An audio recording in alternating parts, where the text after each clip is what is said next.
Le hurlement du berger allemand déchira le matin d'octobre comme une lame tranchant la soie, brisant le silence solennel du cimetière Saint-Jude.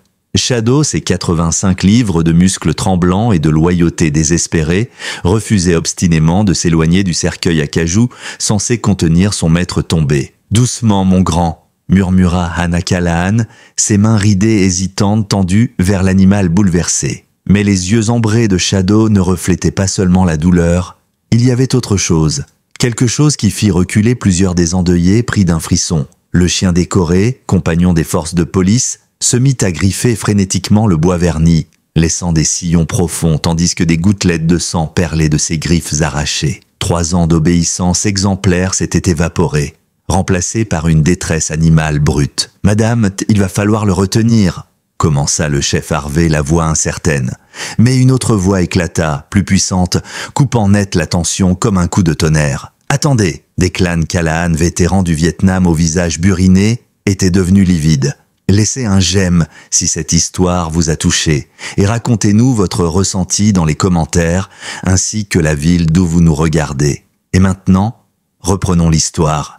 6 mois plus tôt, l'agent Sean Callahan menait ce que la plupart des habitants de Kingsbury dans le comté de Harcourt auraient qualifié de vie bénie. À 33 ans, ce policier irlando-américain de 3e génération dégageait la sérénité tranquille d'un homme ayant trouvé sa vocation. Son père, Declan, ouvrier devenu vétéran décoré, lui avait inculqué des valeurs d'une autre époque. « Ta parole, c'est ton honneur, fils, et tu protèges ceux qui ne peuvent pas se défendre eux-mêmes. » Sa mère, Anna, ancienne institutrice aux cheveux argentés et aux yeux pleins de douceur, avait transmis à Sean une autre leçon, tout aussi importante, la compassion. « Les animaux ont une âme aussi, Sean », lui répétait-elle souvent, lorsqu'il rentrait à la maison avec un chaton perdu ou un chiot blessé. C'est Anna qui l'avait encouragé à rejoindre l'unité cynophile, convaincue que son fils avait une affinité naturelle avec les animaux. Les Callahan vivaient dans une maison modeste à 2 étages sur Maple Avenue où 3 générations de policiers avaient suspendu leur badge chaque soir. Sa sœur aînée, Molly, infirmière à l'hôpital général de Kingsbury,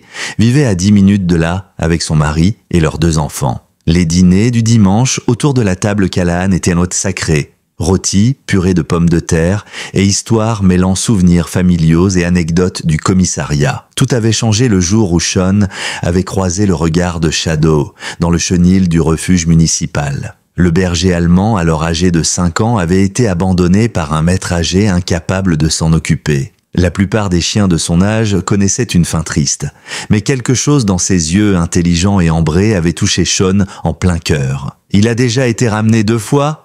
l'avait averti la soigneuse du refuge. Trop futé pour son bien, il a besoin d'un maître qui comprenne vraiment ce que c'est qu'un chien de travail. Sean s'était agenouillé devant la cage, tendant sa main. Shadow s'était avancé prudemment, avait reniflé une fois, puis s'était assis, le dos droit, comme un soldat reconnaissant son officier. Cela faisait 3 ans, et ils étaient devenus inséparables. Shadow n'était pas seulement son partenaire cynophile, il était sa famille. Il dormait au pied du lit, prenait la place du passager dans la voiture de patrouille et semblait toujours pressentir les ennuis avant qu'ils n'éclatent. Sa vivacité d'esprit confinait au surnaturel. Il anticipait les gestes de Sheehan, devinait ses intentions et comprenait instinctivement la lourde responsabilité qu'il partageait. Son collègue et meilleur ami depuis l'académie, l'agent Carlos Alvarez, plaisantait souvent en disant que Shadow était la moitié la plus futée de l'équipe. « Ce chien a plus d'instinct que la moitié du département », murmurait-il, en observant l'animal inspecter méthodiquement une scène de crime. Même la chef Barbara Harvey, chevronnée de 25 ans et réputée pour son intransigeance, avait dû reconnaître la valeur du binôme après l'avoir vu retrouver 3 enfants disparus et contribuer à plus de 50 arrestations liées aux stupéfiants. Kingsbury elle-même reflétait ces valeurs chères aux Callahan. Une communauté de 50 000 âmes, assez grande pour offrir des opportunités, assez petite pour que chacun connaisse les histoires de ses voisins. Un endroit où un flic pouvait encore faire la différence. Sean Callahan croyait avoir tout compris. Il se trompait. À 2h17 du matin, un mardi qui diviserait à jamais la vie des Callahan en 2, la radio crachota un message. Sean finissait de remplir des formulaires au poste lorsque la voix de la chef Harvey transperça le silence de la nuit. À toutes les unités, Opération conjointe en cours à l'ancien entrepôt Winfield. Unité cynophile demandée pour une opération antidrogue d'envergure. Son café refroidit instantanément. Selon le briefing, un réseau majeur distribuait de la fentanyl à grande échelle depuis un vieil entrepôt industriel. La DEA pistait le groupe depuis des mois. Et cette nuit, ils tenaient enfin leur chance. Un indique avait fourni l'heure et l'endroit exact. C'est du lourd Callahanché, dit la chef Harvey, tandis que Sean équipait Shadow de son harnais tactique. Pas des dealers de coin de rue, ce sont les types qui inondent notre comté de poison depuis 2 ans. Shadow sembla capter la gravité de la situation. Sa décontraction habituelle céda la place à une concentration intense. Ses yeux ambrés étaient fixés, à l'affût. Sean caressa ses épaules puissantes. « On va faire du bien ce soir, mon grand ?» demanda-t-il. La queue du chien remua brièvement avant de se figer, signe qu'il était en mode mission. Le quartier des entrepôts avait la nuit des allures d'autre monde. Docks abandonnés, ombres allongées sous des lampadaires vacillants et un vent d'automne porteur d'une odeur de rouille et de poussière. La voiture de Sean rejoignit le convoi de 6 autres véhicules, leurs phares fendant l'obscurité en direction du bâtiment cible. La voix d'Alvarez résonna dans la radio depuis le côté nord de l'entrepôt. Périmètre sécurisé, plusieurs véhicules sur la zone de chargement. On dirait que l'info était bonne. Sean se gara à 50 mètres de l'entrée principale, assez près pour intervenir, assez loin pour éviter d'être repéré d'emblée. Shadow ne bougeait pas, ses oreilles pivotant comme des radars à l'affût du moindre son. « Phase 1, en place !»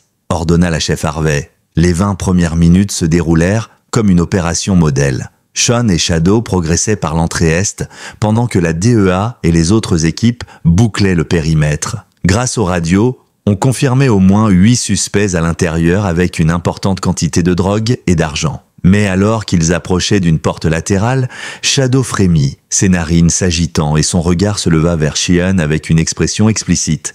Quelque chose clochait. Avant même que Sheehan n'ait le temps de réagir, tout bascula. Le vacarme des armes automatiques éclata de partout à la fois. Des éclairs de bouche illuminèrent l'intérieur de l'entrepôt comme un feu d'artifice meurtrier. Les suspects ne s'étaient pas seulement préparés, ils les attendaient. Embuscade, unité sous feu nourri. La voix de la chef peinait à couvrir la cacophonie des balles ricochant sur le béton. Sean plongea derrière un pilier, attirant Shadow avec lui tandis que les murs derrière eux se faisaient cribler. La tactique soigneusement élaborée se transforma en combat désespéré. « Alvarez, où es-tu » hurla Sean dans sa radio, mais n'obtint que des grésillements. Shadow, collé contre lui, restait calme, selon son entraînement, rester avec son maître, protéger et être protégé. Mais à mesure que Sean tentait de changer de position, le chien tira soudain vers la gauche, en direction de l'endroit où la voix d'Alvarez avait été entendue pour la dernière fois. « Pas maintenant, Shadow !» murmura Sean. Mais l'insistance du chien redoubla. Il avait perçu un appel au secours que Sean n'entendait pas. Et c'est là que le choix fatidique se fit. Sean décida de faire confiance aux oreilles de son compagnon, et le suivit dans la fumée et les ombres vers la voix de son ami blessé. Il progressait dans le dédale des containers et des machines abandonnées, l'air saturé de poudre et de sueur, Shadow avançant avec la précision d'un métronome, son museau frôlant le sol. Ils finirent par trouver Carlos, allongé derrière un chariot élévateur renversé, une large tache sombre s'étalant sous son épaule. « Sean, merci Seigneur !» murmura Carlos, ses traits crispés par la douleur. « 3, encore, là-haut, nous prennent en tenaille. » Il n'eut pas le temps d'en dire plus. Shadow se figea, son museau se tournant brusquement vers la gauche, ses babines retroussées. Une seconde plus tard, le vacarme reprit. Une rafale déchira l'air et Sheehan sentit la première balle traverser son gilet pare-balles, brûlant sa poitrine et le faisant tourner sur lui-même. Une deuxième, puis une troisième impactèrent avant même qu'il ne comprenne. Il s'effondra derrière une pile de palettes, le goût métallique du sang dans la bouche et le cri désespéré de Shadow résonnant dans ses oreilles. La fusillade dura encore 20 minutes, interminable. Des renforts arrivèrent enfin et l'entrepôt fut repris aux assaillants. 3 policiers étaient grièvement blessés. Quand les secours parvinrent à Sheehan, il était inconscient, à peine en vie, et Shadow se tenait toujours au-dessus de lui, montrant les dents à quiconque s'approchait trop vite. Il fallut que plusieurs officiers familiers lui parlent pour qu'il cède enfin la place aux secouristes. La suite fut un tourbillon de sirènes, de radios saturées, de brancards glissant dans la nuit froide. Dans le chaos, une erreur tragique se glissa. Les 3 policiers blessés étaient tous de jeunes hommes de même carrure, couverts de sang et de poussière. Leurs badges introuvables. Les ambulances foncèrent vers l'hôpital général de Kingsbury avec leur cargaison humaine, et dans la précipitation, le protocole d'identification fut bâclé. Les systèmes informatiques avaient planté sous la surcharge. Les équipes médicales, débordées, firent de leur mieux, mais mal. L'agent James Madden mourut sur la table d'opération à 4h47, ses blessures de trop sévères. Dans la confusion, le personnel médical confondit son corps avec celui de Sean, et l'étiquette d'identité mal renseignée fut recopiée, amplifiant l'erreur à travers chaque service. Pendant que Sean, toujours vivant mais inconscient, était stabilisé sous le nom de Madden, la famille Callahan recevait un appel funeste à l'aube. « Votre fils est tombé en héros. » Il n'avait aucune raison de douter. La famille Madden, elle, fut informée que James se battait encore pour sa vie. Pendant ce temps, Shadow, emmené d'urgence chez le vétérinaire pour de légères blessures, inquiétait le personnel animalier par son agitation inhabituelle. Il refusait toute nourriture, tournait en rond, gémissait face au mur, comme s'il voulait hurler quelque chose que personne ne comprenait. Un comportement au-delà de la simple détresse. Le matin des funérailles arriva sous un ciel d'octobre lourd et gris. Dès 9h, près de 500 personnes s'étaient massées dans le cimetière Saint-Jude, parmi les pierres usées et les chênes noueux. Hannah Callahan, frêle silhouette en noir, tenait la main calleuse de son mari, ses yeux perdus dans la cérémonie. « Notre garçon rentre à la maison », souffla Declan d'une voix presque inaudible, mais ces mots semblaient déjà vides de sens. Shadow, pourtant, montrait déjà des signes étranges. Allongé près de la chaise d'Hannah, le chien se leva soudain et s'approcha du cercueil fermé, avec une détermination qui fit se retourner plusieurs têtes. Au moment même où la chef Harvey prononçait son éloge funèbre, Sean Callahan représentait le meilleur de nos traditions. Un premier gémissement déchira la quiétude du cimetière. Shadow reniflait le bois, tournait autour, puis s'immobilisait, le museau collé contre une extrémité, avec une insistance qui troublait. Il essaie de le réveiller, murmura Molly à côté d'Hannah, les larmes ruisselant sur ses joues. Mais Declan, vétéran aguerri, sentait que cela allait bien au-delà. Ce n'était pas du deuil, c'était un signal d'alarme. Peu à peu, les gémissements devinrent aboiements, puis grognements, perturbant la cérémonie. Les employés des pompes funèbres s'approchèrent pour le retenir, mais le chien, jusqu'alors parfaitement dressé, se mit à griffer frénétiquement la surface vernie, ses griffes éclatant contre le bois dans un bruit sec, des éclats tombant sur le gazon. « Madame, il faut retirer ce chien », insista l'un des directeurs de la cérémonie. Mais Declan s'était levé. Sa voix claqua comme un ordre de sergent. « Reculez, ce chien sait quelque chose. » L'assistance retint son souffle. Les aboiements de Shadow devinrent si désespérés que même les plus sceptiques sentirent la chair de poule les gagner. Les griffes entaillaient profondément le bois, du sang perlant sur la surface acajou. Hannah, blême, agrippa le bras de son mari. « Et si il s'était trompé ?» murmura-t-elle, incapable de dire plus. Les mots suspendus dans l'air firent murmurer la foule. Le prêtre referma son livre de psaumes. La chef Harvey croisa le regard d'Hannah, puis celui de Declan, et hocha légèrement la tête. Sa voix autoritaire trancha la confusion. « Ouvrez-le, tout de suite !» Les mains du directeur des pompes funèbres tremblaient tandis qu'il dévissait les charnières. Le silence devint total, ponctué seulement des halètements précipités de Shadow, désormais immobile, assis à côté du cercueil, les yeux rivés sur le couvercle. Quand enfin le bois grinça et laissa voir l'intérieur capitonné de soie, un cri d'horreur et de soulagement mélangé éclata dans la foule. Un inconnu gisait là, le visage tuméfié, méconnaissable mais clairement pas celui de Sean Callahan. Hannah hurla, tombant dans les bras de Molly, tandis que Declan répétait en boucle d'une voix étranglée « Ce n'est pas lui, ce n'est pas notre garçon !» Et dans la stupeur, Shadow s'assit enfin, son regard brillant comme pour dire à tous « Je vous l'avais dit ». Le chaos qui s'ensuivit au cimetière Saint-Jude fit rapidement le tour de la ville, puis du pays, en quelques heures. Des vidéos filmées par les téléphones des invités montrant Shadow grattant le cercueil et le moment où l'on découvrit que le corps n'était pas celui de Sean inondèrent les réseaux sociaux. À peine rentrés chez eux, les Callahan reçurent des appels de chaînes d'information locales et nationales. Le scandale éclatait. Comment une telle erreur avait-elle pu arriver ? Comment 2 familles pouvaient-elles avoir été trompées au point d'organiser des funérailles pour le mauvais homme ? La chef Harvey ferma immédiatement le cimetière en tant que scène de crime et lança une enquête en urgence. Pendant que les enquêteurs recueillaient les témoignages des pompes funèbres, des médecins et des officiers, Hannah et Declan étaient assis à l'arrière d'une voiture de police, figés par un mélange d'espoir terrifiant et de peur paralysante. « 33 ans que je connais ce garçon », murmurait Hannah d'une voix tremblante. « Je reconnaîtrai ses mains, sa cicatrice. Ça, ce n'était pas Sian. Ce pauvre homme, quelqu'un d'autre le pleure en ce moment, mais pas nous. » Shadow, lui, semblait plus calme maintenant. Dans la voiture, il fixait obstinément la route devant lui, ses oreilles adressées et ses yeux ambrés brillant d'une lueur déterminée. De temps à autre, il gémissait doucement, comme pour encourager ses humains à continuer, à chercher plus loin. À l'hôpital général de Kingsbury, la docteure Elizabeth Monroe, médecin de garde la nuit de la fusillade, avait été appelée d'urgence par la chef Harvey. Elle avait feuilleté fébrilement les dossiers médicaux et son visage s'était figé en découvrant la suite d'erreurs administratives qui avaient mené à ce désastre. Dans une salle de réunion improvisée, elle expliqua à la famille Callahan et aux représentants de la police ce qui s'était passé. « Cette nuit-là, dit-elle d'une voix où perçait encore la fatigue et la honte, tout est arrivé en même temps. 3 officiers dans un état critique, tous jeunes, même carrure, même groupe sanguin. Des ordinateurs en panne. Nous avons identifié visuellement, sous pression, en fonction des témoignages de collègues eux-mêmes choqués et blessés. Nous aurions dû faire des vérifications plus approfondies, comparer avec les dossiers dentaires, attendre des tests ADN, mais nous étions débordés. Nous avons confondu Sean Callahan et James Madden. Pendant que nous informions la mauvaise famille, votre fils était admis à l'unité de soins intensifs sous le nom de Madden.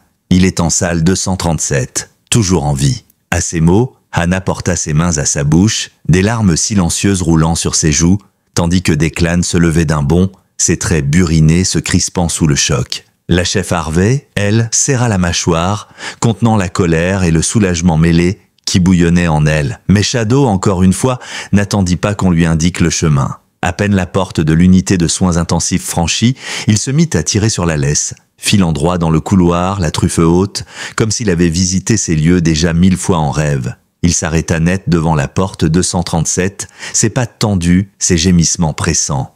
Hannah sentit son cœur battre à tout rompre tandis que la docteure Monroe poussait la porte. Dans la lumière blafarde des néons, Sean gisait sur un lit médicalisé, branché à des machines qui bipaient doucement. Son visage était tuméfié, son corps couvert de bandages, mais Hannah distingua immédiatement la cicatrice en forme de croissant sur son poignet gauche, celle qu'il s'était faite enfant en tombant d'un pommier. Elle chancela, posant une main sur le chambranle. « Oh mon Dieu, c'est bien lui !» murmura-t-elle. Shadow bondit aussitôt, ignorant toutes les règles de l'hôpital. Il se posta au pied du lit, enfouissant son museau sous la main inerte de son maître, et commença à gémir faiblement, remuant la queue. Ses yeux semblaient dire tout ce que les Callahan n'osaient encore espérer. Alors qu'Hannah se penchait pour embrasser le front fiévreux de son fils, les doigts de Sean bougèrent légèrement comme par réflexe, puis semblèrent de se refermer doucement sur la truffe de son chien. Ses lèvres esquissèrent un souffle à peine audible, mais Hannah le comprit. « Shadow !»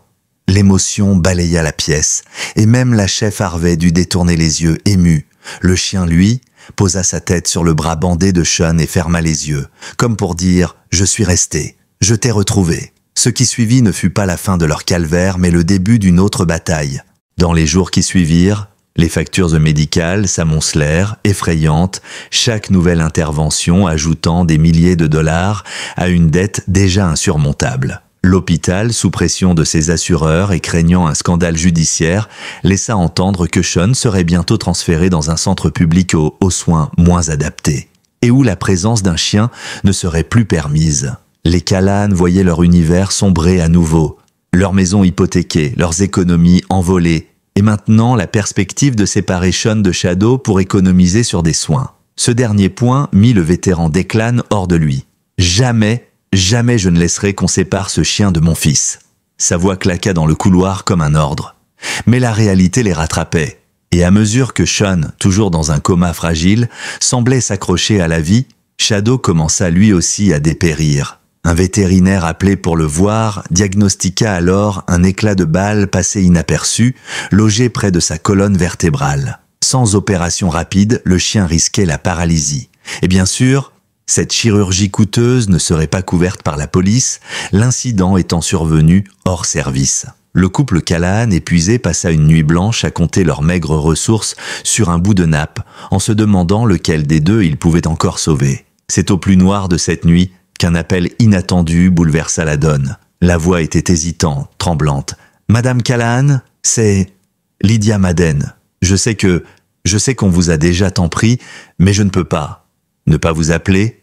Après une pause douloureuse, la voix reprit. « Ma fille m'a demandé ce soir, « Maman, si le chien savait que son papa était vivant, est-ce qu'on ne devrait pas, nous aussi, aider à le sauver ?» Alors, on a décidé.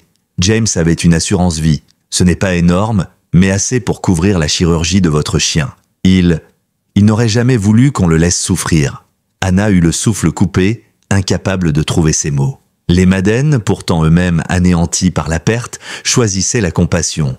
Et ce geste serait la première étincelle d'un mouvement qui allait bientôt rallumer l'espoir. Le lendemain matin, la nouvelle du geste des Madden se propagea comme une traînée de poudre à travers tout Kingsbury, puis bien au-delà, dans un pays saturé d'histoires tristes et de querelles médiatiques, celle de deux familles brisées, choisissant de s'entraider au lieu de s'entre-déchirer, résonna puissamment. Lydia Madden avait non seulement retiré sa plainte contre les Callahan, mais elle leur avait tendu la main quand eux-mêmes n'avaient plus la force de l'attendre.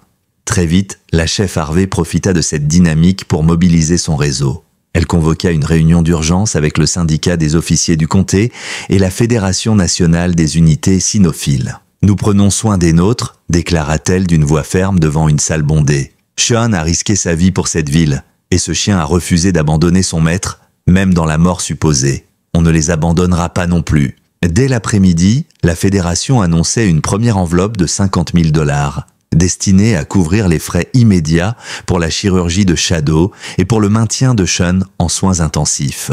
Des dons commencèrent à affluer de partout, des policiers de Chicago, de Boston, de petites villes de l'Iowa ou de grandes métropoles californiennes. Chacun ajoutait sa pierre à l'édifice, parfois quelques dollars, parfois plusieurs centaines. Katie Callahan, revenue précipitamment de Sacramento, créa un compte GoFundMe qui enregistra plus de 100 000 visites en une seule journée. Des messages de soutien affluaient en commentaire pour ce que Shadow a fait, pour votre fils, pour la justice. Même des enfants de l'école primaire locale envoyèrent leur argent de poche accompagné de dessins maladroits représentant un berger allemand assis auprès d'un lit d'hôpital. Mais le geste le plus inattendu vint d'une vétérinaire de Los Angeles, Dr Amanda Reyes, spécialiste en chirurgie orthopédique canine, réputée dans tout le pays. Elle avait suivi l'histoire à la télévision et avait décroché son téléphone pour proposer ses services gratuitement. « Je pratique ces interventions depuis 20 ans, expliqua-t-elle lors d'un appel vidéo avec les Callahan. Mais je n'ai jamais vu un animal incarner la loyauté à ce point. Ce chien n'est pas juste un partenaire de travail, c'est un héros. Je ne peux pas vous laisser affronter ça seul. » Pendant ce temps, à Kingsbury, la pression médiatique montait. Les reporters qui, quelques jours plus tôt, s'étaient rués sur la douleur des Callahan, se mettaient désormais en scène devant l'hôpital ou la maison familiale, interrogeant sans relâche voisins, collègues, amis. Les Callahan, déjà éreintés, durent apprendre à esquiver les caméras en permanence. Molly dut quitter temporairement son poste à l'hôpital tant les journalistes la harcelaient sur son lieu de travail. Les voisins, eux, formèrent un cordon de solidarité, organisant des tours pour protéger la maison familiale de l'intrusion. À mesure que l'espoir renaissait dans la chambre 237, le conflit intérieur de Declan prenait une autre forme. Assis dans un couloir à la lumière froide des néons, il fixait ses mains calleuses, incapable d'échapper à l'impression d'avoir échoué. « J'aurais dû être capable de le protéger », confia-t-il à voix basse à Anna. « J'ai survécu à un pays en guerre et je n'ai même pas pu sauver mon propre fils dans un entrepôt de ma propre ville. » Anna posa doucement sa main sur la sienne. « Ce n'est pas toi qui as failli, c'est le monde, Declan. Mais maintenant, il nous reste à nous battre pour lui, comme il s'est battu pour nous. » Dans la chambre, Shadow semblait lui aussi reprendre des forces, galvanisé par l'agitation. Bien que toujours affaibli, il continuait de dormir à même le sol, juste à côté du lit de Sean, refusant obstinément de s'en éloigner. Parfois, lorsque Sean gémissait dans son sommeil, le chien posait sa patte sur le drap et glissait son museau près du visage tuméfié, comme pour le rassurer. Les infirmières avaient fini par céder, émues par la fidélité de l'animal, et on lui avait même installé un petit matelas pour qu'il ne se blesse pas davantage sur le carrelage. Lorsque la date du transfert de Shadow à Los Angeles fut fixée, un cortège d'amis, de policiers et même de parfaits inconnus se rassembla devant l'hôpital pour lui dire au revoir et lui souhaiter bonne chance. Lydia Madden était là aussi, tenant la main de sa petite Emma, qui avait glissé dans la cage de transport du chien un petit drapeau américain soigneusement plié. « Papa aurait voulu qu'il ait ça », dit la fillette en souriant timidement à Hannah. Le voyage vers Los Angeles, accompagné d'une escorte policière symbolique, fut retransmis en direct par une chaîne régionale. La camionnette blanche filait sur l'autoroute, suivie par les caméras, tandis que des automobilistes klaxonnaient et levaient le pouce en signe d'encouragement. Dans la cage, Shadow observait le paysage défiler, sa respiration calme mais son regard déjà fixé sur ce qui l'attendait. Pendant ce temps, dans la chambre 237, Sean continuait son combat silencieux. Ses constantes vitales restaient stables, mais il ne reprenait pas conscience. La docteure Monroe expliqua à la famille que les premières 72 heures après la chirurgie seraient décisives. Hannah passait ses nuits à prier à son chevet, répétant sans cesse en murmurant « Reste avec nous, mon garçon, reste avec nous », tandis que Declan, immobile dans un fauteuil, fixait le moniteur cardiaque comme un soldat sur le qui-vive. Cette nuit-là, alors que l'équipe chirurgicale à Los Angeles se préparait à opérer Shadow à l'aube, la tension retomba un instant dans la chambre d'hôpital. Katie avait réussi à éloigner momentanément les journalistes en les occupant dehors et le silence se fit. Seul le bip régulier des machines et le souffle endormi de Sean emplissaient la pièce. Shadow n'était plus là pour veiller sur lui. C'était comme si, pour la première fois depuis des semaines, Sean était seul. Hannah, les yeux mi-clos, jura pourtant entendre un murmure dans le silence. Faible, presque imperceptible, mais bien réel. Un souffle rauque, fragile, qui formait son prénom. « Maman !» Elle se leva d'un bond, le cœur cognant. Ses yeux croisèrent ceux de Declan déjà debout. Ils se penchèrent ensemble sur le visage blême de Sean et virèrent ses paupières frémir puis s'entr'ouvrir. Les yeux de leur fils, embués et perdus, cherchèrent les leurs. Et même s'il ne put articuler qu'un mot avant de replonger dans l'inconscience, ce mot suffit à ramener un espoir brûlant dans la poitrine des Callahan. Shadow. À Los Angeles, la clinique vétérinaire spécialisée de la docteure Amanda Reyes bourdonnait d'activité bien avant le lever du soleil. Dans la salle d'opération immaculée, Shadow reposait sur la table, endormi sous l'effet de l'anesthésie. Son pelage noir et fauve contrastait avec le blanc éclatant des draps chirurgicaux qui recouvraient son corps, à l'exception de la zone rasée près de sa colonne vertébrale. Autour de lui, une équipe de vétérinaires et d'assistants préparait les instruments délicats qui allaient permettre de retirer l'éclat de métal logé dans ses tissus, menaçant peu à peu sa mobilité et sa vie.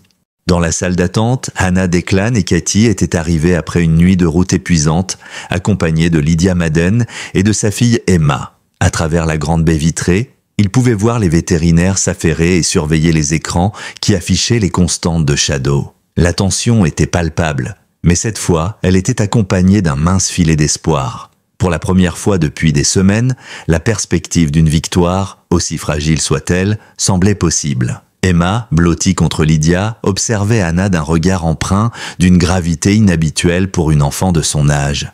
Puis, et timidement, elle s'approcha de la vieille femme et lui tendit un petit bracelet tissé. « C'est pour lui porter chance », murmura-t-elle. Hannah, touchée, noua le bracelet autour de son poignet en souriant faiblement. À Kingsbury, pendant ce temps, Sean luttait toujours dans son propre combat. La docteure Monroe, veillant sur lui jour et nuit, notait chaque infime amélioration de ses réflexes neurologiques, chaque clignement d'yeux, chaque mouvement de doigt. Mais la réalité était implacable. Ses blessures avaient été sévères et son cerveau avait subi de lourds traumatismes.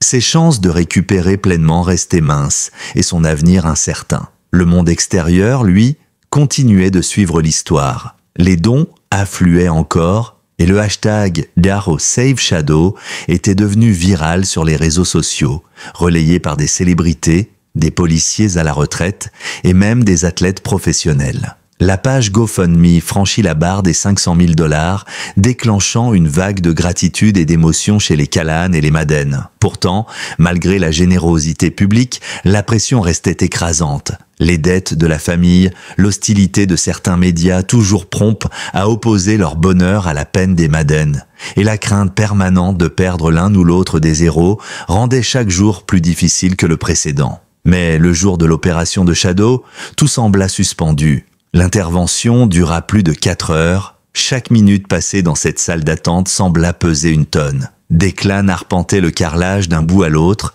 les poings serrés derrière le dos. Anna, toujours assise, ne cessait de tourner le bracelet offert par Emma entre ses doigts. Lydia restait droite, ses traits fermés mais ses yeux humides trahissant son angoisse. Katie, elle, se chargeait de répondre aux innombrables appels de journalistes, de donateurs et d'amis, refusant que la famille soit encore assaillie en plein moment critique. Enfin, la docteure Reyes sortit du bloc opératoire. Sous son masque encore baissé autour du cou, un sourire fatigué étirait ses traits. « L'opération s'est très bien déroulée, n'y annonça-t-elle. L'éclat a été retiré sans endommager la moelle. Nous avons réparé les tissus endommagés et stabilisé la zone. Avec une bonne rééducation, il devrait retrouver toute sa mobilité. C'est un battant. » Un souffle collectif parcourut la pièce. Anna se leva maladroitement, laissant échapper un petit rire nerveux et humide de larmes. Declan se détourna pour dissimuler l'éclat de ses yeux. Même Lydia esquissa un faible sourire, glissant un bras protecteur autour d'Emma. « Vous pourrez le voir dans quelques heures », ajouta la vétérinaire. « Il se réveillera lentement de l'anesthésie. » Pour la première fois depuis ce funeste mardi, les Callahan purent respirer un peu plus librement. À Kingsbury, pourtant, une autre tempête se préparait. Une bande-annonce d'une émission de télévision racoleuse, initialement prévue pour couvrir le scandale, annonça son intention de diffuser un segment intitulé « La famille oubliée de l'Amérique », mettant en avant la douleur des Madden en contraste avec la gloire médiatique des Callahan. On y voyait Lydia, en pleurs, expliquant combien il avait été cruel de voir un chien pleurer son maître dans le cercueil, alors qu'elle devait dire adieu en silence au vrai James. Cette diffusion créa un climat hostile autour des Callahan. Dans les rues, certains murmuraient qu'ils s'étaient approprié le drame des autres, que leur joie avait effacé celle des Madden. D'autres, au contraire, les défendaient avec ferveur. Les réseaux sociaux se déchaînèrent, alimentant une polarisation malsaine. Declan tenta d'éteindre le feu en prenant la parole dans un petit communiqué improvisé devant la maison familiale. « Nous ne cherchons pas la gloire, nous ne cherchons pas la pitié.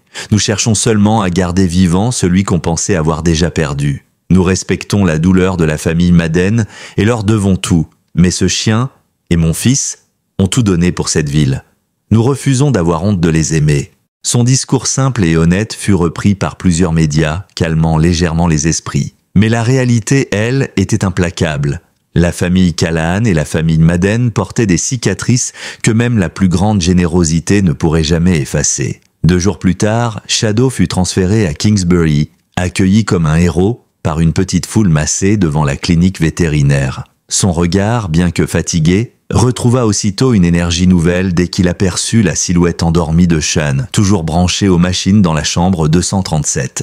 Il s'allongea à ses pieds, comme il l'avait toujours fait, posant doucement son museau sur le drap, sa queue battant faiblement en signe de reconnaissance. Et cette nuit-là, pour la première fois depuis des semaines, le moniteur cardiaque de Sean enregistra une accélération de son rythme au moment où Shadow se blottit contre lui, comme si leur lien continuait de défier les règles de la médecine et de la raison. Dans les jours qui suivirent le retour de Shadow à Kingsbury, la chambre 237 se transforma en un lieu où l'espoir reprenait timidement ses droits. Le chien, malgré la cicatrice encore fraîche le long de son dos, retrouvait peu à peu ses forces. À chaque séance de kinésithérapie, il montrait une ténacité presque surnaturelle, comme s'il comprenait que son maître avait besoin de lui en pleine possession de ses moyens. La vétérinaire locale, qui supervisait sa rééducation post-opératoire, avoua à Anna et Declan qu'elle n'avait jamais vu un animal récupérer à ce rythme. « C'est comme s'il refusait d'être faible tant que son partenaire est toujours dans cet état », murmura-t-elle. Sean, quant à lui, oscillait entre de rares éclairs de conscience et de longs silences. Chaque petite victoire, une main qui serrait faiblement la sienne, des yeux qui suivaient des mouvements dans la pièce, était accueillie comme un miracle. Shadow semblait capter ces moments mieux que quiconque. À la moindre réaction, il se levait, posait la tête sur le lit et fixait Sian de ses yeux ambrés, remuant doucement la queue comme pour dire « Je savais que tu reviendrais ». Pourtant, derrière ces maigres progrès, la famille se voyait déjà acculée par la dure réalité financière. Les factures s'étaient accumulées au point de dépasser 700 000 $. Les menaces de saisie de la maison s'étaient concrétisées sous la forme d'une injonction officielle. déposée un matin dans la boîte aux lettres, surmontée du sceau glacé d'un tribunal. Et comme si cela ne suffisait pas, la pression médiatique reprenait de plus belle. L'émission télévisée exploitant la douleur des Madeleines avait battu des records d'audience, attisant à nouveau la colère de certains habitants contre les Callahan. La veille, un inconnu avait déposé un mot haineux sous la porte d'Anna. « Vous avez volé notre deuil. Vous devriez avoir honte. » Bien que la majorité des voisins leur soient restés fidèles et bienveillants, ces mots avaient sapé ce qui leur restait de courage.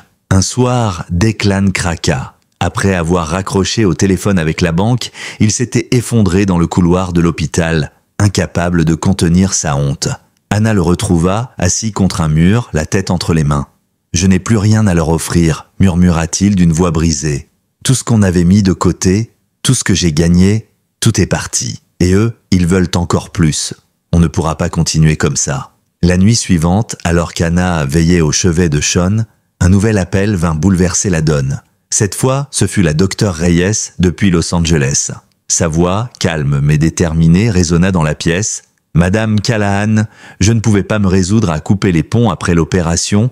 J'ai parlé de votre histoire à quelques contacts dans le monde vétérinaire et à des associations. Vous devriez recevoir un appel demain matin. Une organisation caritative majeure a décidé de se pencher sur votre situation. » Anna ne sut quoi répondre.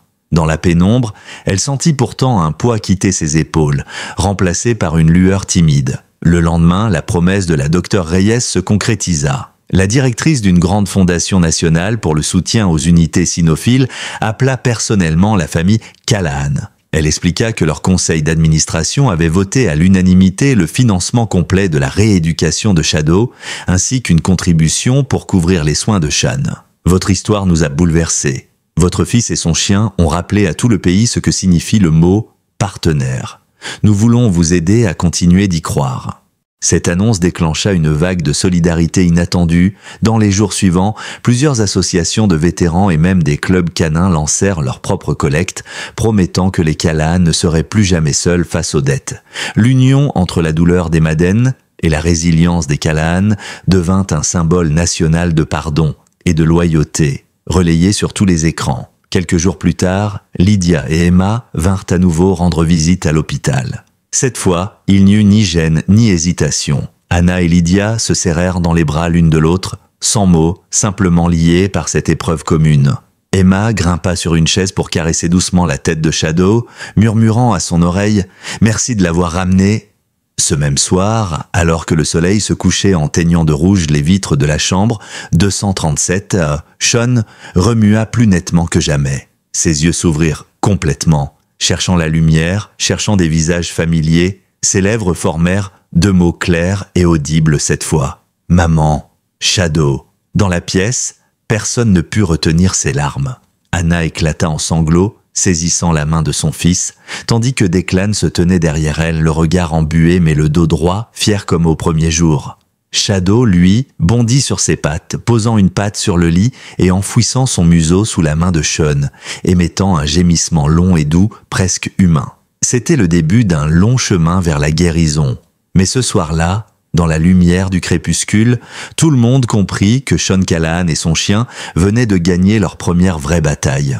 Les semaines qui suivirent cet instant miraculeux furent une succession de petits progrès et de grands défis. Sean reprit lentement conscience de son environnement, parfois confus, parfois lucide, toujours avec Shadow à ses côtés, comme une ancre au milieu des tempêtes. Sa voix, faible et hésitante, regagna peu à peu de la force, et chaque mot qu'il réussissait à articuler était accueilli par des sourires et des larmes. Son premier « merci », adressé à Anna, les yeux dans les siens, fut un moment gravé à jamais dans la mémoire des Callahan. Shadow, lui, semblait avoir retrouvé toute sa vigueur. Bien que son dos porte encore la cicatrice fine de l'intervention, il trottait à nouveau dans les couloirs, accueillant infirmières et visiteurs d'un battement de queue tranquille et rassurant. Il refusait pourtant obstinément de s'éloigner de Sheehan, et quand on tentait de le faire sortir pour lui faire prendre l'air, il s'asseyait devant la porte et se raidissait jusqu'à ce qu'on cède. À mesure que Sheehan progressait en rééducation, son histoire et celle de Shadow continuaient d'émouvoir le pays. Les dons avaient maintenant dépassé le $1 million. La fondation vétérinaire qui avait pris en charge Shadow proposa aux Callahan de créer une bourse d'aide aux familles d'agents blessés, en hommage à leur histoire. Hannah et Declan acceptèrent avec reconnaissance, convaincus qu'il fallait transformer cette épreuve en quelque chose de plus grand que leur propre douleur. La pression médiatique, cependant, ne faiblissait pas. Après la diffusion controversée du reportage sur les Madden, de nombreux téléspectateurs avaient pris fait et cause pour Lydia, certains allant jusqu'à écrire des lettres ouvertes, accablant les Callahan d'ingratitude ou d'égoïsme. Hannah, toujours digne, se contentait de répondre « Personne ne gagne quand deux familles perdent quelqu'un. Nous ne voulons pas diviser. Nous voulons juste que nos garçons, les deux, soient honorés. » Mais Lydia elle-même vint clore le débat lors d'une interview en direct en déclarant avec émotion « Si James était encore là, il dirait qu'on ne choisit pas qui on sauve. Il dirait qu'un partenaire reste un partenaire, qu'il ait 2 ou 4 pattes. Et il serait fier de ce que Sean et Shadow ont inspiré. » Ces mots suffirent à apaiser en partie les tensions. Et les deux familles devinrent aux yeux du public les symboles d'une unité retrouvée. Dans la chambre 237, Sean se battait contre la douleur, la confusion et la lenteur frustrante de sa guérison. Les premiers pas furent un supplice. Ses jambes, engourdies par des semaines d'immobilité, refusaient de le porter plus de quelques secondes. Ses mains tremblaient quand il tentait d'attraper un stylo ou une fourchette. Mais Shadow restait là, chaque jour, à l'observer, à poser sa patte contre son genou quand il titubait, à lui rendre courage quand ses nerfs lâchaient. Un matin, alors qu'il réussissait enfin à marcher seul du lit à la fenêtre, il s'arrêta et posa la main sur la tête du berger allemand. « C'est toi qui m'as ramené » murmura-t-il, les yeux humides. Shadow répondit d'un grognement bas et tendre, puis posa son museau contre la main de Sean, comme pour sceller ce pacte silencieux. Peu après Noël, un nouveau cap fut franchi. Sean sortit officiellement des soins intensifs pour être transféré dans l'aile de rééducation. La chambre 237, qui avait vu tant de drames et d'espoir naître, fut laissée derrière eux. Ce jour-là, Shadow trotta fièrement aux côtés de Sean, le soutenant d'une présence invisible mais tangible. À l'extérieur, une petite foule s'était rassemblée pour l'acclamer. Des collègues policiers, des voisins, des donateurs anonymes venus dire qu'ils croyaient encore au miracle. Même la chef Harvey était là, dans son uniforme impeccable, pour serrer la main de Sean et glisser discrètement dans celle d'Anna une enveloppe portant la mention « Pour ce qu'il reste à payer ». Anna la serra contre elle sans rien dire, mais ses yeux parlaient pour elle. Pourtant, la route serait encore longue. Les médecins avertirent qu'il resterait probablement des séquelles. Une certaine faiblesse dans le côté gauche, des migraines récurrentes, des épisodes de confusion. Mais il pourrait marcher, il pourrait parler, il pourrait vivre. Et pour Hannah et Declan, pour Shadow, c'était tout ce qui comptait. Ce soir-là, dans la maison familiale de Maple Avenue, le silence laissa enfin place à des rires. Sean, assis dans un fauteuil, raconta faiblement ses premiers souvenirs du soir de la fusillade. Hannah lui tenait la main, Molly déposait des couvertures sur ses genoux et Declan se tenait dans l'ombre, les bras croisés, le regard fixé sur son fils.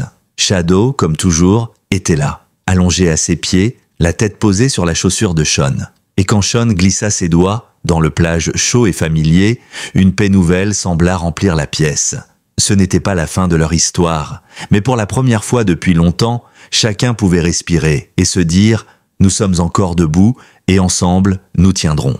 Le printemps arriva enfin sur Kingsbury et avec lui une nouvelle énergie dans la maison des Callahan.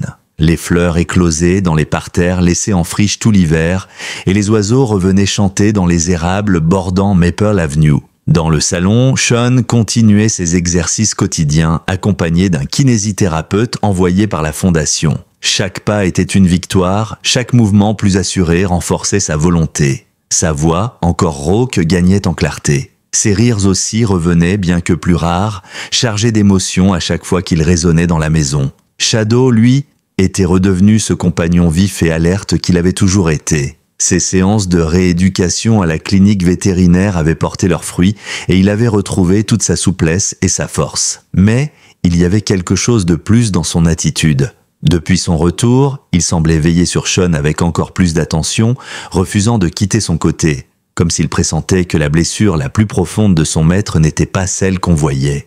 Car Sean, malgré tous ses progrès, portait en lui le poids d'une culpabilité tenace. Une nuit, alors qu'Anna dormait dans la chambre voisine, il murmura à Shadow en lui caressant la tête « James méritait de revenir, pas moi ». Ces mots, il les répéta plusieurs fois dans la solitude de la nuit. Shadow, comme toujours, resta silencieux, Mais son regard brûlant, d'une fidélité inébranlable, lui répondit mieux que n'importe quel discours. Les tensions médiatiques, elles, commencèrent enfin à se dissiper. La fondation mise en place en l'honneur de Sean et Shadow avait pris de l'ampleur. Rebaptisée le Fonds des partenaires indéfectibles, elle finançait désormais des soins vétérinaires pour les chiens de police blessés et apportait un soutien psychologique aux agents et familles touchés par des traumatismes. Lydia Madden et Anna Callahan siégeaient côte à côte dans le conseil d'administration. Et leur complicité, née dans la douleur, devenait un modèle pour tous. Le jour de l'inauguration officielle du Centre régional de rééducation K9, qui portait désormais le nom Centre Callahan Shadow, Kingsbury tout entier se réunit pour la cérémonie. Une grande banderole flottait au-dessus de la salle des fêtes. Honneur, loyauté, résilience. Sean, encore légèrement voûté, monta à la tribune accompagné de Shadow. Les deux portaient une médaille brillante au cou, témoignage de leur histoire devenue emblématique dans tout le pays. Le silence tomba quand Sean prit la parole. Sa voix resta hésitante par moments, mais ferme dans le fond. Ce que nous avons traversé, je ne le souhaite à personne. Mais ce que nous avons appris, c'est que la vie vaut la peine d'être vécue, même quand elle vous brise. Parce qu'il y a toujours quelqu'un pour vous ramener à la surface. Quelqu'un comme Shadow, sa main se posa sur la tête du chien et un murmure d'émotion parcourut l'assistance. Ce chien ne m'a jamais laissé tomber, même quand moi j'avais lâché prise. Et grâce à lui, grâce à ceux qui ont cru en nous, nous avons trouvé un chemin pour nous relever. La salle éclata en applaudissements, certains debout, d'autres essuyant des larmes discrètes. Lydia vint le rejoindre sur scène et, dans un geste symbolique, lui tendit un drapeau américain soigneusement plié, celui qui avait recouvert la dépouille de son propre mari. « James aurait voulu que tu aies ceci », dit-elle d'une voix douce. Sean resta interdit, puis hocha la tête, acceptant l'offrande avec un respect infini. Ce soir-là, la famille Callahan reçut dans leur maison amis, voisins et même de parfaits inconnus venus leur dire merci. Des enfants jouaient dans la cour, sous les lanternes accrochées aux branches, tandis que Sean, installé dans son fauteuil sur la terrasse, regardait Shadow courir derrière une balle que lançait Molly.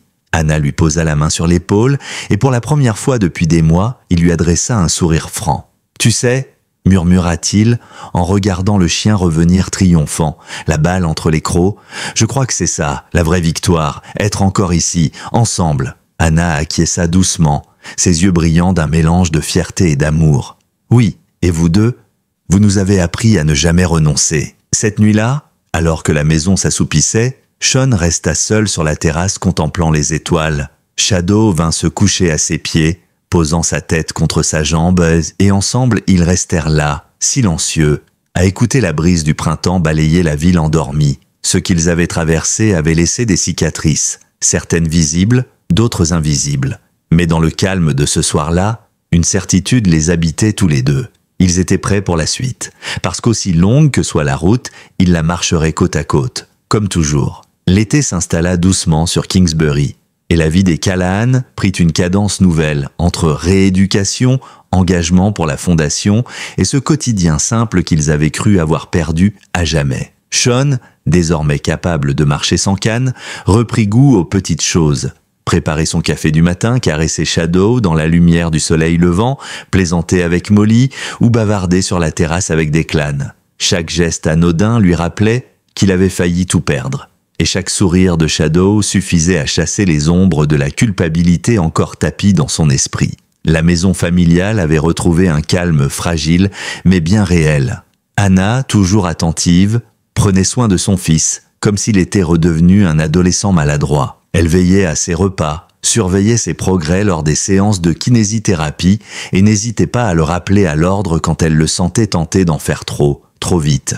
Sean se laissait faire, acceptant avec une résignation amusée ces attentions maternelles qu'il croyait avoir laissées derrière lui depuis longtemps. Mais au fond, il savait que quelque chose avait changé. Il n'était plus tout à fait le même homme que celui qui, cette nuit-là, avait franchi les portes du vieil entrepôt. Il portait en lui une gravité nouvelle, une conscience aiguë de la fragilité de la vie et de la valeur de ceux qui choisissent de la partager avec vous contre vents et marées. Et puis il y avait Shadow. Le berger allemand, toujours aussi fidèle, avait retrouvé toute sa vigueur. Lorsqu'il bondissait dans le jardin, sa démarche ne laissait plus deviner la moindre trace de sa blessure. Pourtant, Il restait plus attentif qu'avant, toujours à portée de main, ses oreilles pointées vers Seyan comme s'il redoutait encore de le perdre. Ce lien entre eux semblait même s'être renforcé. Un simple regard suffisait à ce que l'un comprenne l'autre. Un langage silencieux, né de la douleur partagée. La fondation prenait de plus en plus d'ampleur. Anna et Lydia, devenues complices malgré elles,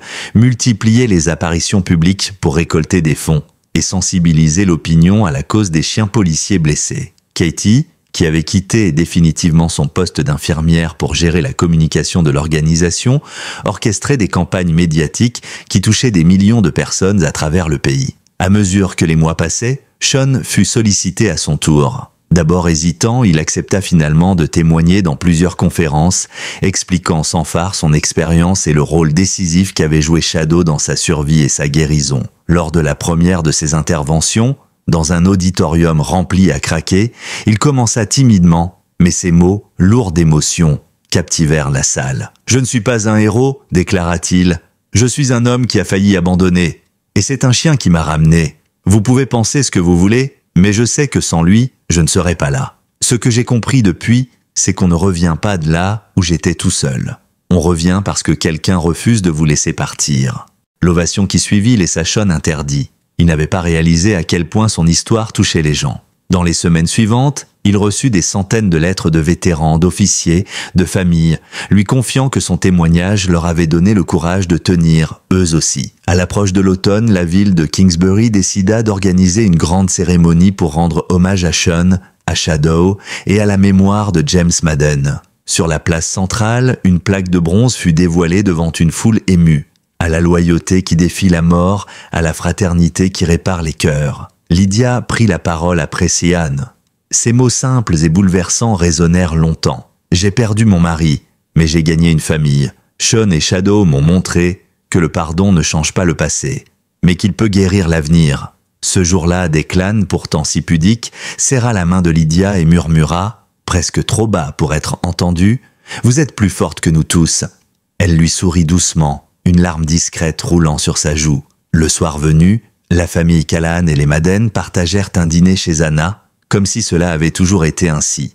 Emma jouait avec Shadow, qui supportait stoïquement ses câlins maladroits, et Molly racontait des anecdotes de famille en riant. Sean observait la scène, le cœur léger pour la première fois depuis des mois. Quand la nuit fut tombée et que la maison s'endormit, Sean sortit sur la terrasse, Shadow à ses pieds. Il leva les yeux vers le ciel étoilé et inspira profondément l'air frais d'octobre.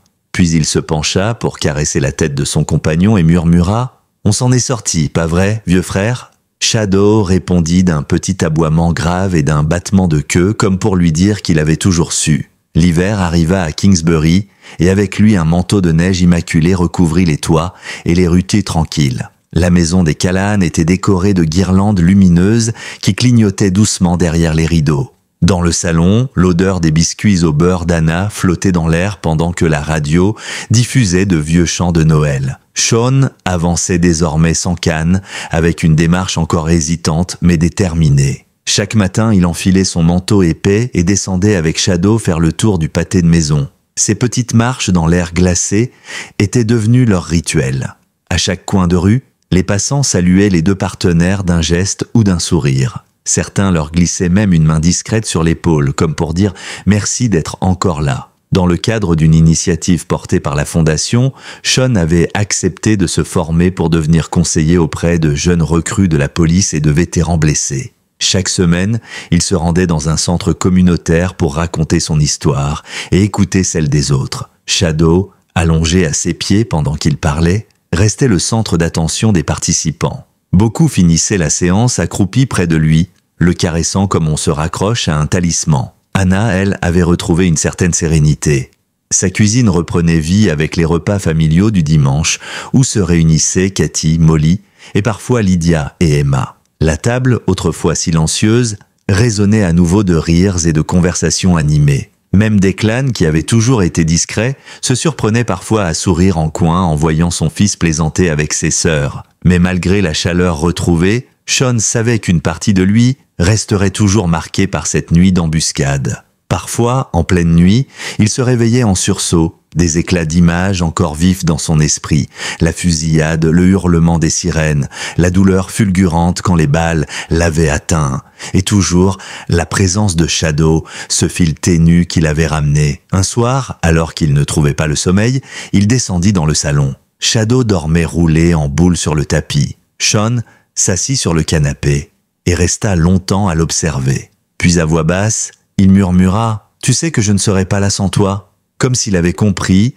Shadow leva la tête, bâilla, puis vint poser son museau sur les genoux de son maître. C'est à ce moment que Sean se fit une promesse silencieuse. Tant qu'il vivrait, il se battrait pour que d'autres n'aient pas à affronter seul ce qu'il avait traversé. Au mois de février, un courrier inattendu arriva dans la boîte aux lettres familiale. Il provenait du gouverneur de l'État et invitait Sean et Shadow à une cérémonie officielle à la capitale. Le gouverneur souhaitait les honorer pour leur courage et leur exemple. La nouvelle fit rapidement le tour de Kingsbury, et les voisins vinrent tour à tour les féliciter. Anna fondit en larmes en lisant la lettre à voix haute à table.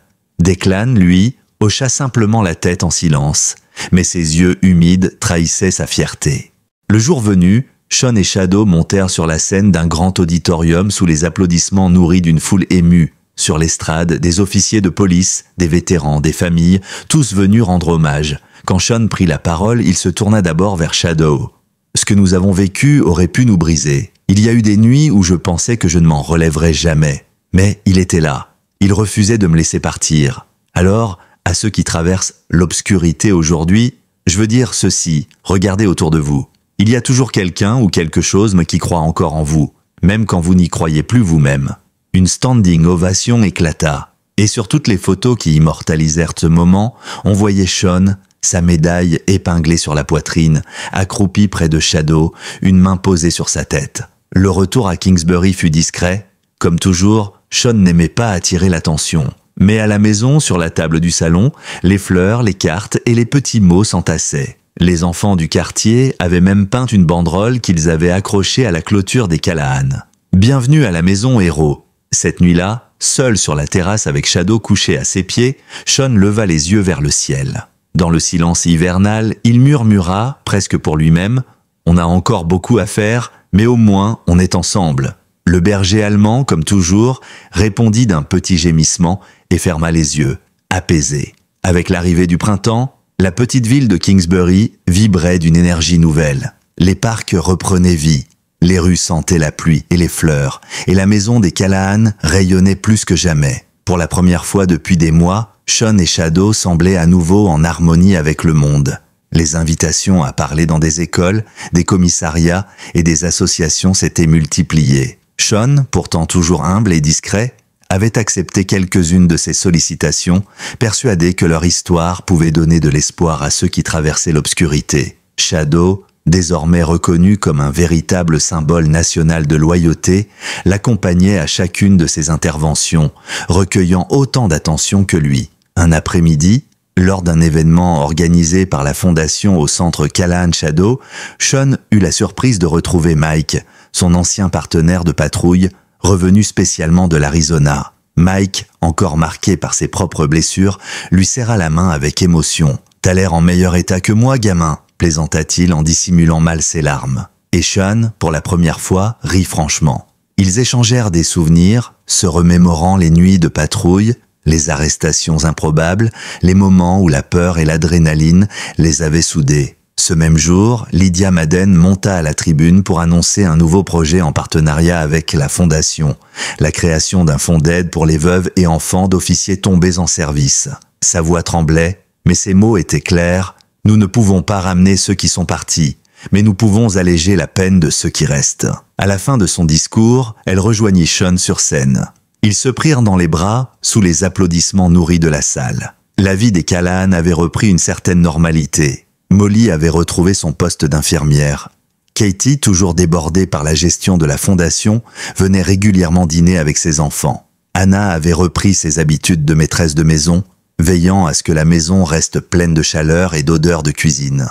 Même Declan, plus détendu qu'il ne l'avait été depuis des années, passait ses soirées à bricoler dans le garage, retrouvant goût à ces petits gestes simples qui font la paix dans un cœur fatigué. Pour Sean, chaque journée commençait et finissait par la même chose.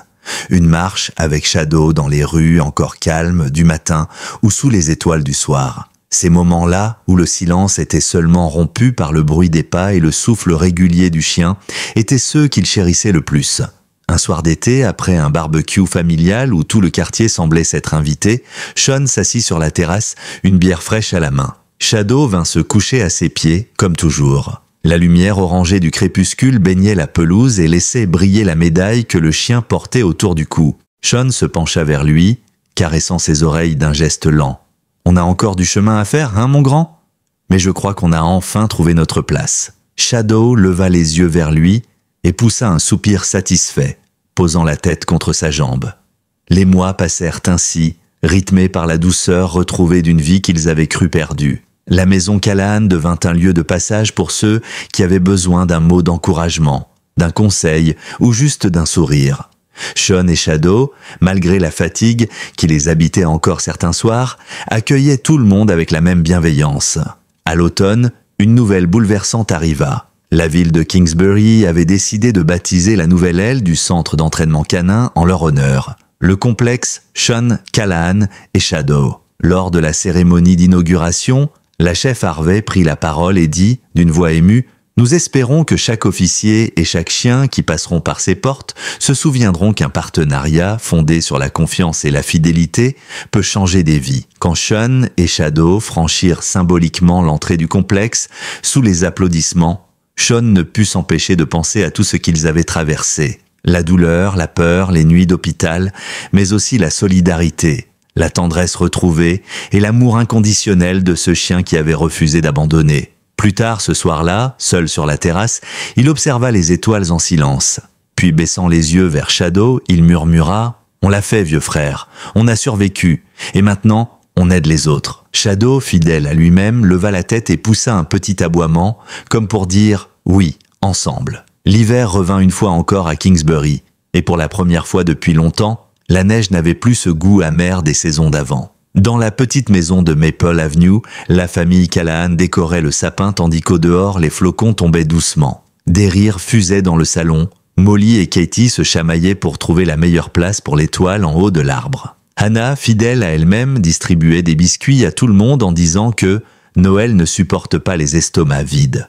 Sean était assis dans son fauteuil près de la fenêtre, une couverture sur les jambes et un léger sourire aux lèvres. Shadow, toujours à sa place, la tête appuyée sur le pied de son maître, observait la scène d'un air satisfait. La cicatrice sur la nuque du chien, tout comme celle qui marquait l'épaule et le flanc de Sean, étaient devenues des signes de leur combat, de leur résilience. Cette nuit-là, après que la maison s'était endormie, Sean sortit une dernière fois sur la terrasse malgré le froid piquant. Il s'installa dans son fauteuil, Shadow à ses côtés, et contempla les lumières des maisons du quartier scintillant sous la neige. Le silence était total, interrompu seulement par le léger crissement des flocons et le souffle régulier du chien à ses pieds. « Regarde ce qu'on a fait, vieux frère !» murmura-t-il en caressant la tête de Shadow. « On est encore debout, et on a aidé d'autres à le rester. C'est ça, notre plus belle victoire !» Dans son cœur, il pensait à toutes les familles qu'ils avaient croisées grâce à la fondation, à toutes ces mains serrées, ces histoires écoutées, ces chiens sauvés et ces hommes relevés. Il pensa aussi à James Madden, à Lydia et Emma et au pont qui avait été reconstruit entre deux familles aux blessés. Il ferma les yeux un instant, la tête levée vers les étoiles. Un léger aboiement fit frémir l'air glacé. Shadow avait levé la tête vers le ciel, lui aussi, comme pour dire « on continue, toujours ». Au fil des mois qui suivirent, la notoriété de Sean et Shadow ne faiblit pas. Ils devinrent des symboles, non seulement pour les forces de l'ordre, mais pour quiconque avait connu l'épreuve, le deuil, la peur, et qui cherchait une raison d'espérer. Leur histoire inspira un documentaire diffusé à la télévision nationale, un livre témoignage et même un projet de loi visant à mieux protéger les chiens policiers blessés en service. Mais pour Sean, la vraie récompense ne venait pas des médailles ni des discours officiels. Elle se trouvait dans ces moments ordinaires, invisibles aux caméras. Un enfant qui courait vers Shadow pour le prendre dans ses bras. Une veuve qui le remerciait d'avoir compris sa douleur. Un collègue brisé par la guerre qui retrouvait un sens à sa vie après avoir entendu leur histoire. C'était là, dans ces petits gestes, que tout prenait sens. Un soir d'été, alors que la famille s'était réunie dans le jardin pour célébrer un an de plus de vie retrouvée, Sean leva son verre et déclara « Ce que nous avons appris cette année, c'est que la force ne réside pas dans la manière dont on tombe, mais dans la façon dont on choisit de se relever, et qu'on ne se relève jamais seul. » Shadow, comme s'il avait compris, se dressa, la queue battant doucement. Ce soir-là, sous les guirlandes lumineuses et les rires qui emplissaient la nuit, Sean et Shadow se contentèrent de se regarder. Et dans ce regard, il y avait tout, la douleur passée, la victoire présente et la promesse d'un avenir encore à écrire. Car certains liens sont si profonds qu'aucune balle, aucun malheur, aucune épreuve ne peut les rompre. Ces liens sont faits d'une loyauté silencieuse, d'une présence fidèle et d'un amour qui ne demande rien en retour. Et tant que Sean aurait l'air dans ses poumons et ce chien à ses côtés, il continuerait d'avancer. Pour lui, pour eux, pour tous ceux qui viendraient après. Et au fond de lui, il savait déjà que Shadow ne le quitterait jamais, pas tant qu'il resterait une route à parcourir ensemble.